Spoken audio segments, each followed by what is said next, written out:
ہر انسان کو مشقت میں پیدا کیا گیا ہے.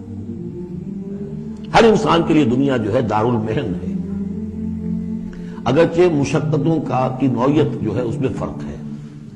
کسی کی جسمانی مشقت زیادہ ہے، وہ کسی چلائی ہے، اس نے اینٹیں دھوئی ہیں، ہل چلایا ہے، پھر وہ رات کو ایسا سوتا ہے کہ اس کو صبح کی خبر دیتا ہے، اسے اس وقت بے چینی کوئی نہیں ہوتی. کسی کی ذہنی ہے، مل کا مالک ہے، بیٹھا ہوا ہے، پرابلم وہ رات کو بھی پیچھا نہیں چھوڑتے وہ پرابلم. پھر اسے ہپنوٹکس چاہیے، اسے کوئی اور سیڈیٹوس چاہیے، کسی طرح کی چیزیں، اینٹی ڈپریسنٹس چاہیے. ساری جو آج دنیا میں سب سے بڑی مارکیٹ جو ہے میڈیسنز میں وہ ان دوائیوں کی ہو چکی ہے. ہمارے کام میں جو سب سے مہنگی دوائیاں وہ یہ ہے امراض ذہنی کی. کن کو ہوتے ہیں؟ عام طور پر جن لوگوں کے ہاں ایفلوئنس ہے. تو معلوم ہے کہ ہر ایک کے لیے کوفت ہے. پھر یہ بھی کسی کو کوئی غم ہے، کسی کو کوئی غم ہے. عام آدمی یہ سمجھتا میں پیدل چل رہا ہوں، اس کے پاس سائیکل ہے، یہ بڑا اچھا ہے، بہت عمدہ ہے. اس سائیکل والے سے پوچھئے، اسے نظر آتا ہے کار پہ جاتا ہوا، اس کو اس کی جلن ہو رہی ہے. کار والا جو ہے وہ دیکھتا ہے کہ مجھ سے بہت زیادہ نئے ماڈل کی کار پہ گیا ہے، نئی کار پر ڈاٹا ہوا، اسے اس کی کوفت ہو رہی. تو کوفت اور یہاں پہ رنج اور محن، جس کو کہا ہے کہ قید حیات و بند غم اصل میں دونوں ایک ہیں. موت سے پہلے آدمی غم سے نجات پائے کیوں؟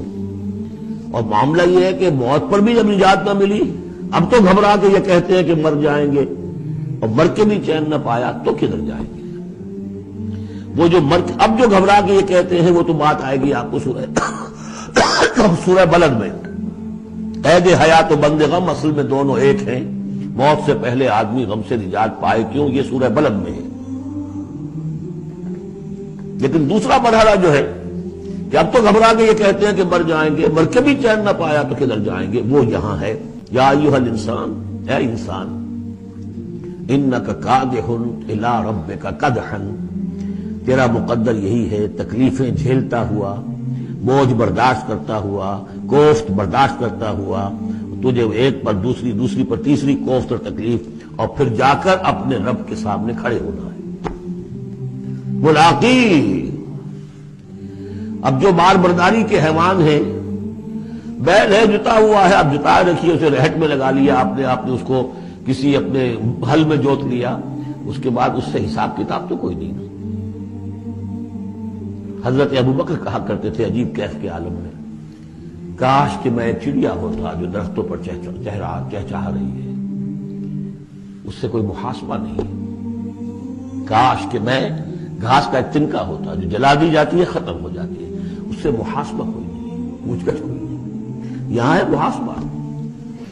یا ایھا الانسان انک کادح، مشقتیں بھی جھیلو، صدمے بھی جھیلو، بوجھ بھی اٹھاؤ، اینٹیں بھی ڈھو، اور جو بھی کرنا، قلم کی گھس گھس کرو، بیٹھو، جاؤ 3 جگہ 4 جگہ مطلب کرو، اور مریضوں کی خدمتیں کرو، اور پھر یہ کہ سب کچھ کر کے پھر ایک دن کھڑے بھی ہو جانا ہے. اب جاؤ ذرا حساب کتاب. لن تزول قدم ابن آدم حتی یسأل عن 5، ابن آدم کے قدم ہل نہیں سکیں گے جب تک کہ 5 چیزوں کا حساب نہ لے لیا جائے. عن عمرہ فیما افناہ، حساب دو عمر کا، 80 برس کی عمر دی تمہیں، کہاں فنا کی. خاص طور پر وعن شبابہ فیما ابلاہ، شباب، جوانی، قوتوں کا، امنگوں کا دور، وہ کہاں گلائی تھی جوانی. وعن مالہ من این اکتسبہ وفیما انفقہ، مال کا حساب دو، کہاں سے کمایا تھا، حلال سے کہ حرام سے، اور کہاں خرچ کیا تھا، عیاشیوں میں، عللوں تللوں میں، یا ادائے حقوق میں. وعما علم فیما علم، اما عمل فیما علم. اور 5واں سوال سب سے مشکل ہے، جو علم حاصل ہوا تھا اس میں عمل کتنا کیا. اس اعتبار سے ایک بات بتا دوں، برا نہ مانے، جن لوگوں نے پابندی سے یہاں یہ آج کون سا دن ہو گیا ہے، 25واں، ان کی سب سے بڑی مشکل ہو گئی ہے. اب سب سے بڑی مشکل اب ان کی ہے. اما عمل فیما علم، جو علم حاصل ہوا ہے اس میں عمل کا حساب کتاب ہوگا. وہ غریب جنہیں موقع ہی نہیں ملا، کبھی کوئی ایسی صورت ہی نہیں بنی کہ ان کے سامنے قرآن کی دعوت آ گئی ہو، ان کے پاس شاید کوئی نہ کوئی عذر ہو، ان کے عذر کا حصہ جائے گا ان پر جن کے ذمہ تھا کہ قرآن کی پہنچایا نہیں پہنچایا. لیکن یہ ہے کہ جن تک یہ بات پہنچ گئی انہیں سمجھ لینا چاہیے کہ بہت سخت ہے معاملہ. یا ایھا الانسان انک کادح الی ربک کدحا فملاقیہ فاما من اوتی کتابہ بیمینہ، تو وہ کہ جس کو دی جائے گی کتاب اس کے داہنے ہاتھ میں، فسوف یحاسب حسابا یسیرا، تو اس سے تو لیا جائے گا بہت ہی ہلکا نرم حساب۔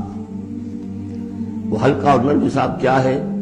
بخاری اور مسلم دونوں میں حضرت عائشہ سے روایت موجود ہے رضی اللہ تعالی عنہا، ینظر فی کتابہ ویتجاوز عن سیئاتہ وَأَمَّا مَن نُوقِشَ فِي الْحِسَابِ فَقَدْ هَلَكَ، یعنی حساب یسیریہ کی کتاب نہ اس کا دیکھ لیا جائے گا بس ایک نظر سے، اور اس کی خطاؤں کو بخش دیا جائے گا، لیکن جس سے مناقشہ ہو گیا، جرا ہو گئی، وہ ہلاک ہو جائے گا۔ حساب یسیریہ ہے، کوئی مناقشہ نہیں، کوئی جرا نہیں، اللہ تعالیٰ ان سے نرم معاملہ کرے گا۔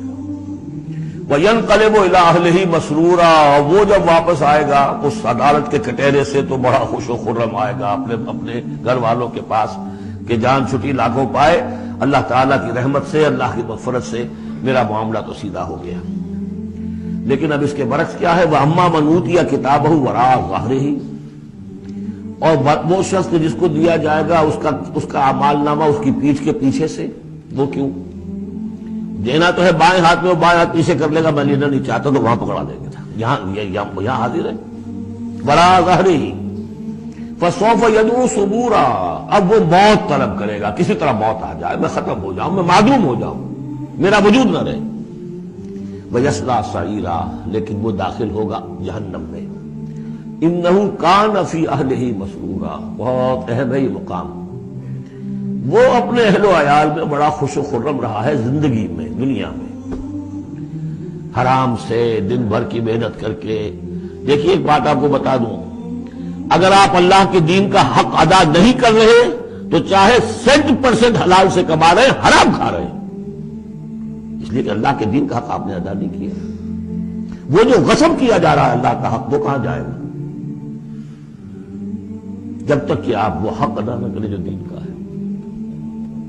اس اعتبار سے سمجھ لیجیے حرام اور حلال یہی نہیں ہے، حرام اور حلال کے بڑے مراتب ہیں۔ ایک حرام خور وہ ہے جو سور کھا رہا ہے، آپ نے کہا بہت یہ تو چھی چھی چھی چھی سور کھا رہا ہے، حرام سب کو معلوم۔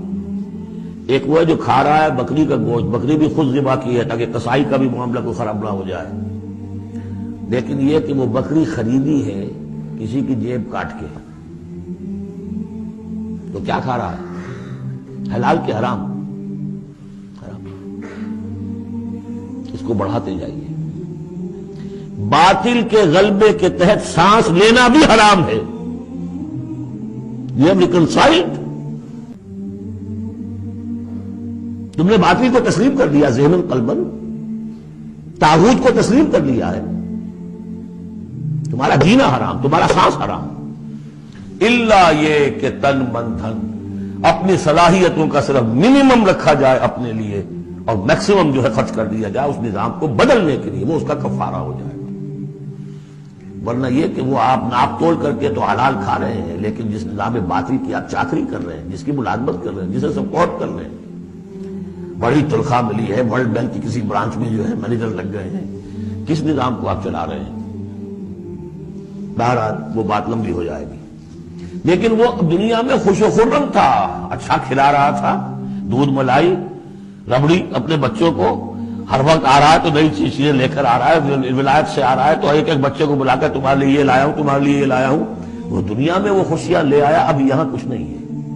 وہ اللہ کا بندہ جو دنیا میں ڈرتا رہا، انا کنا فی عہدنا مشفقون، ہم تو ڈرتے تھے کیا ہوگا اللہ کے حضور میں کچھ کھڑا ہونا ہوگا، ان کے لیے یہاں آیا ینقلب الی اہلہ مسرورا، اب وہ لوٹے گا اللہ کی عدالت کی کٹہری سے اپنے گھر والوں کی طرف تو خوش و خرم ہوگا۔ اور یہ جو ہے یہ دنیا میں خوش و خرم رہا تھا اپنے اہل و عیال میں۔ انہ کان فی اہلہ مسرورا انہ ظن ان لن یحور، اس کو گمان یہ ہو گیا تھا کہ لوٹ کر آنا نہیں ہے، ہمارے پاس آنا نہیں ہے۔ بلا، کیوں نہیں؟ ان ربہ کان بہ بصیرا، یقیناً اس کا رب تو اسے دیکھ رہا تھا، ہر آن دیکھ رہا تھا، اس کی نگاہ میں تھا۔